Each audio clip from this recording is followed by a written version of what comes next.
নমস্কার বন্ধুরা, আপনাদের আরও একবার স্বাগত জানাই পাবলিক ভিউ কলকাতাতে। বন্ধুরা, আজকের এই ভিডিওতে আইএসএল ইন্ডিয়ান ফুটবল নিয়ে কিছু গুরুত্বপূর্ণ আপডেট দেওয়ার আছে।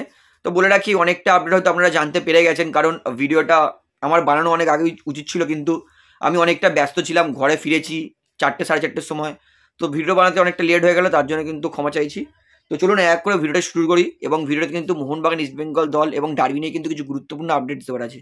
সবার প্রথমে বলি, আজকের প্র্যাকটিস করতে গিয়ে কিন্তু খুবই বাজেভাবে ইনজুরি পেয়েছে অনিরুদ্ধ থাপা, এবং এটা আশঙ্কা করা হচ্ছে যে অনিরুদ্ধ থাপা তিনি কিন্তু কলকাতা ডার্বিতে অ্যাভেলেবেল নাও থাকতে পারে। অর্থাৎ মলিনা এবং আমি কিন্তু আমার ফরমেশন লাইন আপে কিন্তু অনিরুদ্ধ থাপাকে রেখেছিলাম স্টার্টিং লাইন আপে, এবং যেহেতু অনিরুদ্ধ থাপা তিনি যখন প্র্যাকটিসের পর ফিরছিলেন হোটেলের উদ্দেশ্যে, তখন কিন্তু তিনি পরিষ্কার তার ডান পাটা টেনে টেনে হাঁটছিলেন। অর্থাৎ বোঝাই যেতে পারে যে অনিরুদ্ধ থাপার কিন্তু হ্যামস্ট্রিংয়ে ইনজুরি লেগেছে। তবে আমার মনে হয় এই ইনজুরিটা হয়তো বেশি দিন হবে না, 2 সপ্তাহের মধ্যে অনিরুদ্ধ থাপা আবার ফিরে আসবে। তবে স্ক্যান রিপোর্ট এখনও আসেনি। স্ক্যান রিপোর্ট আজকে রাত্রিবেলায় বা কাল সকালের বেলায় জানা যাবে যে অনিরুদ্ধ থাপার অ্যাকচুয়ালি ইনজুরিটা কী। তারপরেই আপনাদেরকে কনফার্ম আপডেট দেবো যে অনিরুদ্ধ থাপা কদিনের জন্য ছিটকে। তবে পজিটিভই ভাববো, হোপ ফর দ্য বেস্ট, যে অনিরুদ্ধ থাপা তিনি আশা করছি, মানে ডার্বিতে খেলার সম্ভাবনা কিন্তু খুবই কম, তাও যাই হোক ভালো পজিটিভ থাকছি যে অনিরুদ্ধ থাপা সুস্থ হয়ে যাবে। বন্ধুরা, এবার ইস্টবেঙ্গল দলের আপডেট দিই। এটা হচ্ছে আজকের প্র্যাকটিসে আনভার আলী এবং সাউল ক্রেসপো দুজনকেই কিন্তু একসঙ্গে দেখা গেছে। আনভার আলী, তাকে কিন্তু মানতে হবে, কারণ তার অবশ্যই ইনজুরি আছে, কারণ তিনি কিন্তু পায়ে ব্যান্ডেজ করেই এসেছিলেন। তবে তিনি এসেছেন দলকে মোটিভেট করার জন্য। ডার্বি বিশাল বড় ম্যাচ, এবং অবশ্যই ইস্টবেঙ্গল চাইবে যে এই ম্যাচটা জিতে ঘুরে দাঁড়ানো। এই ম্যাচটা কিন্তু ইস্টবেঙ্গলের জন্য কিন্তু খুবই গুরুত্বপূর্ণ ম্যাচ। প্রথমত ডার্বি একটা আলাদাই গুরুত্বপূর্ণ, এবং তারপরে কিন্তু টপ 6-এ যাওয়ার লড়াই। অর্থাৎ বলতেই পারি, মোদ্দা কথা ইস্টবেঙ্গলের জন্য কিন্তু এটা এখন থেকেই ডু অর ডাই ম্যাচ খেলবে। এবং আনভার আলী নিজের দলকে মোটিভেট করার জন্য, মোটিভেট রাখার জন্য তিনি কিন্তু হোটেল রুমে বসে থাকেননি। তিনি ইনজুরি নিয়েই পায়ে ক্রেপ ব্যান্ডেজ বেঁধেই প্র্যাকটিসে এসেছিলেন খুঁড়িয়ে খুঁড়িয়ে, এবং তিনি দলকে কিন্তু মোটিভেটও করেছেন। অর্থাৎ দারুণ এক্সাম্পল সেট করেছেন আনভার আলী, এবং সত্যিই ভালো লাগছে যে দলের জন্য তিনি এতটা করছেন।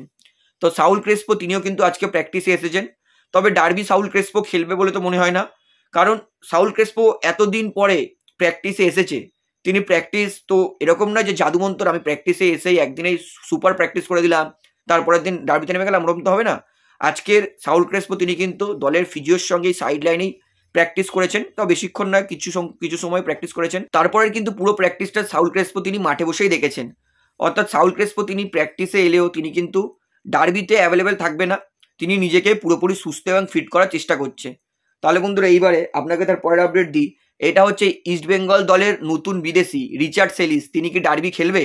এই মুহূর্তে মনে হচ্ছে যে না, কারণ রিচার্ড সেলিস তিনি কিন্তু এখন অবধি তার ভিসা কনফার্ম হয়নি। অর্থাৎ রিচার্ড সেলিস এবং ইস্টবেঙ্গল ম্যানেজমেন্ট দুজনেই কিন্তু আপ্রাণ চেষ্টা করছে, পুরোপুরি চেষ্টা করছে যে রিচার্ড সেলিসকে যত তাড়াতাড়ি পারা যাক যাতে ভারতে কলকাতায় এনে ইস্টবেঙ্গল দলে প্র্যাকটিস করিয়ে খেলাতে নামার জন্য। তবে বলে রাখি, রিচার্ড সেলিসকে নিয়ে পজিটিভ নিউজ একটা, যে রিচার্ড সেলিস তিনি কিন্তু পুরোপুরি ফিট আছেন। এমন নয় যে তিনি অনেকদিন ঘরে বসেছিলেন, তার ফিটনেস ইস্যু হবে, সেরকম কিছু নয়। তিনি ফিট আছেন। অর্থাৎ বলতেই পারি 1 দিন 2 দিন 3 দিন প্র্যাকটিস করে কিন্তু তিনি অবশ্যই ইস্টবেঙ্গল দলের জন্য খেলতে পারে। অর্থাৎ ফিটনেস কোনো সমস্যা নেই, রিচার্ড সেলিসের ফিটনেস ঠিক আছে। তো এটুকুনি কনফার্ম, যেদিনকারে কলকাতায় আসবে রিচার্ড সেলিস, তার 3-4 দিন পরে যদি কোনো ম্যাচ থাকে ইস্টবেঙ্গল দলের, সেটা কিন্তু তিনি অবশ্যই খেলতে নামতে পারবেন। অর্থাৎ রিচার্ড সেলিস তিনি কিন্তু এখন অবধি পুরোপুরি ভিসা পায়নি, এবং আশা করছি সামনের সপ্তাহে রিচার্ড সেলিস হয়তো ইস্টবেঙ্গল দলে চলে আসবে, যুক্ত হয়ে যাবে। তবে ডার্বিতে কিন্তু তার সম্ভাবনা নেই। তাহলে বন্ধুরা, এইবারে আপনাদেরকে আরমান্ডো সাডিকুর আপডেটটা দিই। সাদিকু তিনি একটা শো হয় আইএসএলে, ইনটু দ্য স্ট্যান্ডস, সেইটাতে কিন্তু সাদিকু তিনি গেস্ট ছিলেন লাস্ট উইকের। তো সেইখানে সাদিকুকে যখন জিজ্ঞেস করা হয় যে মোহনবাগান দল তোমার সঙ্গে বিচ্ছেদ হলো কি করে, তুমি তো মোহনবাগানের চ্যাম্পিয়ন দলেই ছিলে, সাদিকু তিনি বলেন যে ব্যাপারটা একটুখানি জটিল, কারণ আমি চেয়েছিলাম যে মোহনবাগান দলেই থাকতে। মোহনবাগান প্রথমে আমার সঙ্গে মিটিংয়ে বসে ম্যানেজমেন্ট, সেখানে আমাকে বলে যে মোহনবাগান এই মুহূর্তে নতুন স্ট্রাইকারের খোঁজ করছে, তাই তোমার অর্থাৎ সাদিকুর হয়তো মোহনবাগান দলে আর থাকা চলবে না। সাদিকু তিনি বলে যে আমি তখন বলেছিলাম যে না না, আমি মোহনবাগানেই থাকবো, আমি মোহনবাগান ছেড়ে যাব না। কিন্তু তখন ম্যানেজমেন্ট বলে যে মনে হয় তুমি থাকতে পারবে না।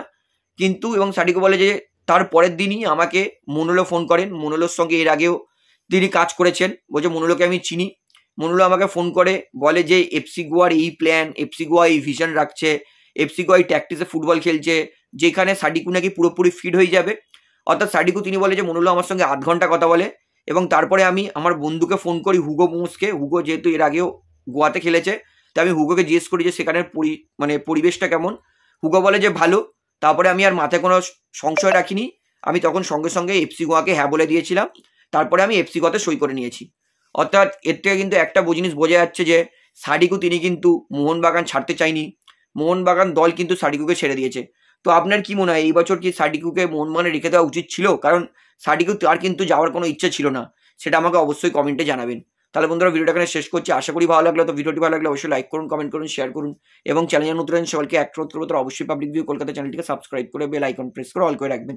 ধন্যবাদ।